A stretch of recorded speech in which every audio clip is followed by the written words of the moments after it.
Oh, have I got a treat for you? Welcome to Against the Fence. This is the place to be if you're obsessed and passionate about the UFC. I'm back with a tough review, episode 4, tough season 30.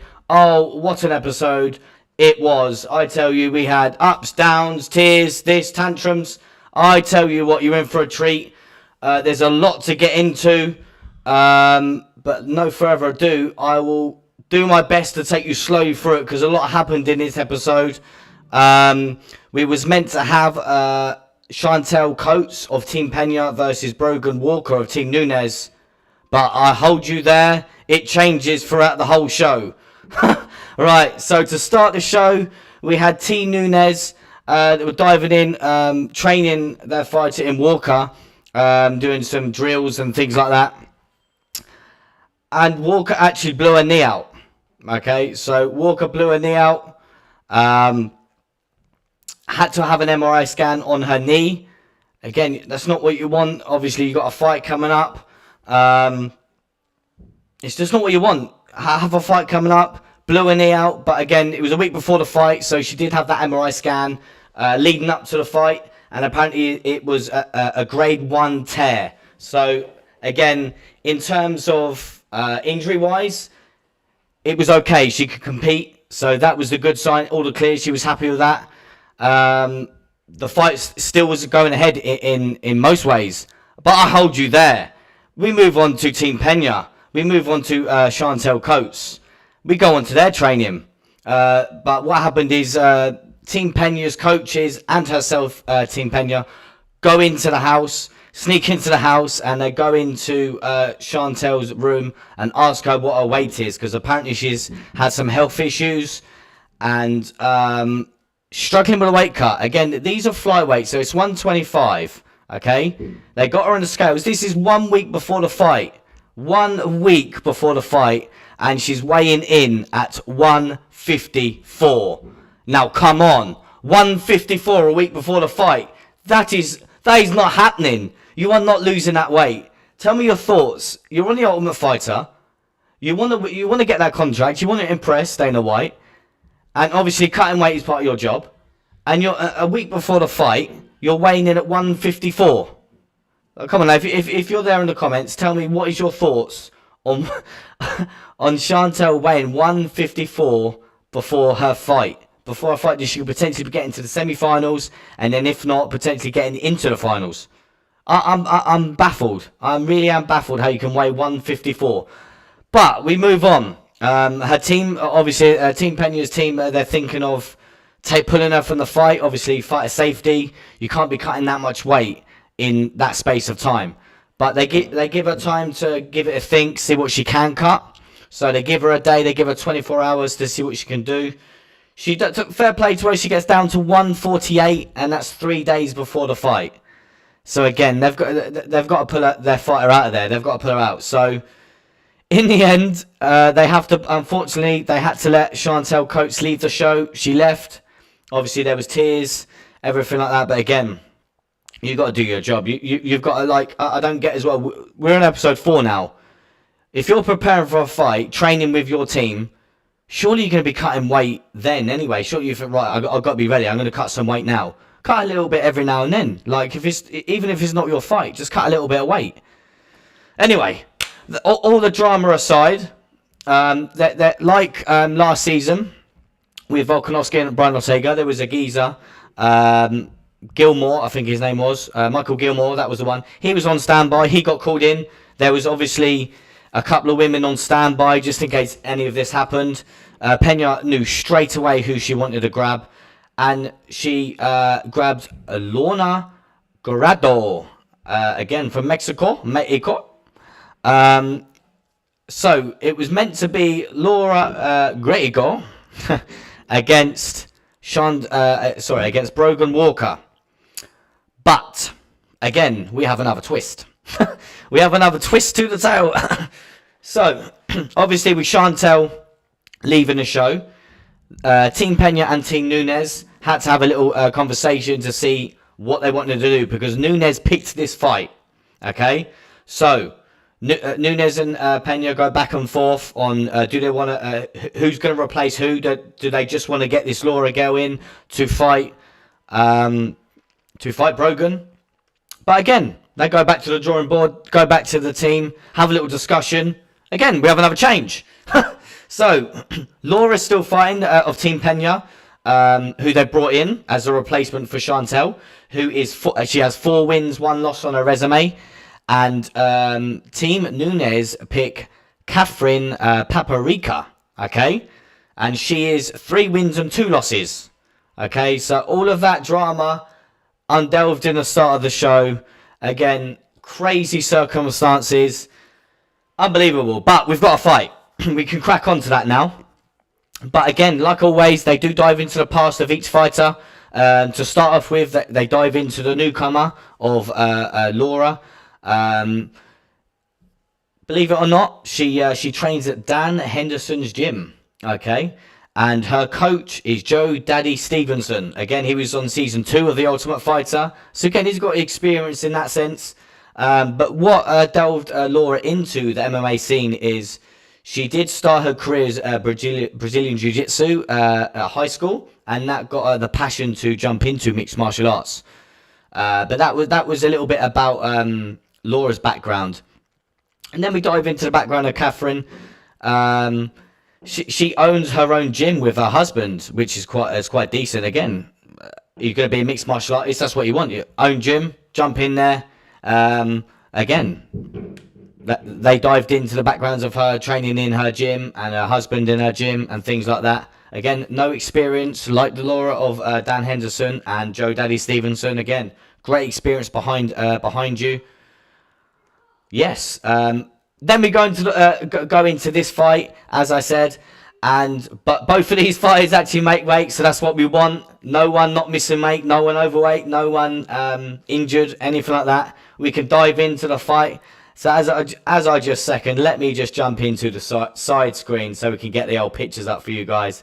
So as I smudge over, right then, let's dive into it. So as I just said, the fight. Dive into the fight. This is the fight that we had. As I said, we've got Laura Grador against Catherine Paprika. Sorry, that was the fight that was happening. Let's get into the fight. Let's dive into it then. So there was a story to this fight, and it was pure dominance from Team Peña's newcomer in Laura. I'll tell you what. From the get go. Pure dominance. I don't even need to speak any more highly of her skill set. Insane. Unbelievable.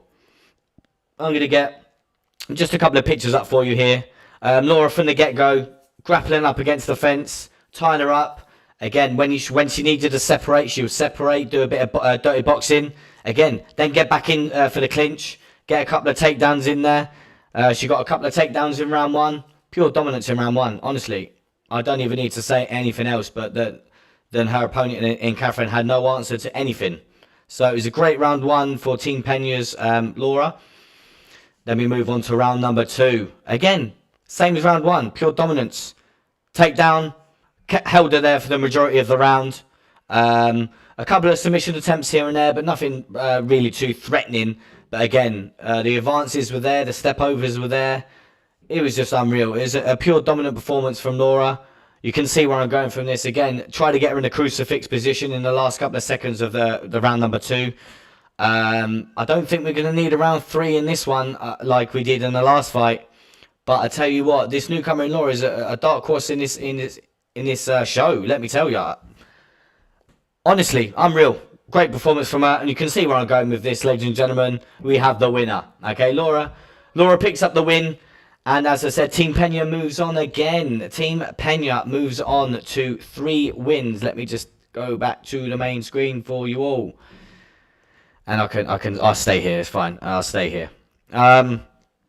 Again, as I said, Laura picking up a dominant performance. Again, if you've got any comments to do with a last-minute replacement from Laura, was it the right call for Nunes to change the fighter? Because we just saw Nunes change the fighter.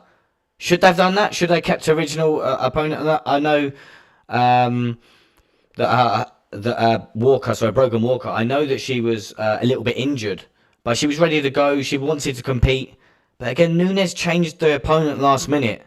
So was that Nunes' downfall? Should she have kept her in there? Again, let me know your thoughts on that. Because me personally, obviously diving in on the training, I know she did blow her knee out a little bit. But again, looking good in training. This is the first time, remember me saying, episodes 1, 2, and 3, that Peña is a very good coach. This is the first time I've ever seen Nunes dive in on tactics and get really into her training.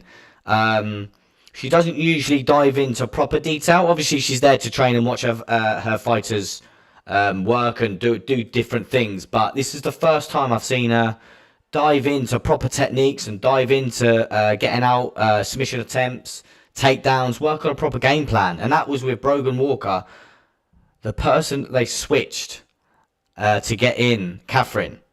So is that Nunes' downfall in this? Because as I've just mentioned, Peña's gone 3-1 up in the series now. She's gone 3-1 up. That's crazy. Again, if you have any favourite fighters in the show, I did say I had Mo of, and that's going to be my heavyweight favourite. I'll tell you what, after seeing that, Laura's going to be the number one flyweight for me, honestly. Great 1-2 she had in that first round. She didn't use much standing in the second round, but the first round, good 1-2s down the pipe. I tell you, she could be very good in this show. Watch out for her. Let me know if you did watch it or not. But then that takes us out of that, and we move on to the picks. As I said, Peña 3-1 up in the series. She picks the next fight. They've gone for a heavyweight fight. They've gone for this matchup here, and it is between a Bobby Maximus of Team Peña against Eduardo Pedro of Team Nunes. And I'm not gonna tell you about this Bobby Maximus. I'm gonna wait till the next episode. But this guy is, I think he's 42 or 43 years old, and he did previously fight on the Ultimate Fighter. But I'm not going to tell you when, because you're going to wait until the next episode, and I'll dive into all of it. I'm going to leave that a little bit of a secret for you guys. But he was on the Ultimate Fight before, so he's been there, done it. Obviously, he didn't win it, but he's experienced it. And is that experience going to take him past Eduardo? Who knows? I'm just going to dive into a couple of little questions that I asked myself.